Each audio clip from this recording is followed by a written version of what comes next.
நேத்து தான் சாம்பார் வச்சேன். இன்னைக்கும் சாம்பார் வைக்கணுமா அப்படின்னு சொல்லிட்டு எங்க அம்மா சலிப்போட தான் இந்த சாம்பார வைக்க ஆரம்பிச்சாங்க.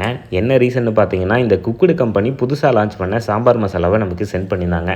இத அம்மா கிட்ட குடுத்து இதில சாம்பார் வைம்மா அப்படின்னு சொல்லியிருந்தேன். நேத்து தான் நம்ம வீட்ல சாம்பார் வச்சிருந்தாங்க. ஸோ அதனால கொஞ்சம் சலிப்பா தான் ஆரம்பிச்சாங்க. நமக்கு குடுத்த பேக்கேஜில பார்த்தீங்கன்னா, டிஃபன் சாம்பார் மசாலா, லஞ்ச் சாம்பார் மசாலான்னு 2 மசாலாவும், கூடவே திண்டுக்கல் பிரியாணி பேஸ்ட்டு, மெட்ராஸ் 65 மசாலா, அப்புறம் இந்த மெடலையும் நமக்கு வந்து குடுத்துருந்தாங்க. வழக்கம் போல தான் கொஞ்சம் எண்ணெயில வெங்காயம், தக்காளி இதெல்லாம் போட்டு நல்லா வதக்கிக்கிட்டு நம்ம பீஸ் பீஸாக கட் பண்ணி வச்சிருக்கிற முருங்கைக்காயை போட்டதுக்கப்புறமா அதுக்கு துணைக்கு சவுசவு கொஞ்சமும் கத்திரிக்காய் கொஞ்சமும் போட்டு விட்டாங்க. நல்லா கிண்டி விட்டதுக்கப்புறமா நம்ம குக்குடு மசாலாவை இதில் ஆட் பண்ணி தண்ணியை ஊற்றி விட்டுட்டாங்க.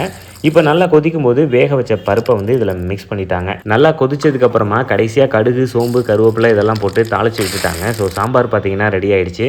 நம்ம வீட்டில் ரெகுலராக வைக்கிற சாம்பாரை விட இது கொஞ்சம் ஃப்ளேவர்ஃபுல், அதாவது நல்ல வாசனையாகவும் டேஸ்ட்டாகவும் இருந்தது சாப்பிட்றதுக்கு. ஸோ மத்தியான சாப்பாட்டில் மிக்ஸ் பண்ணி அடித்தாச்சு.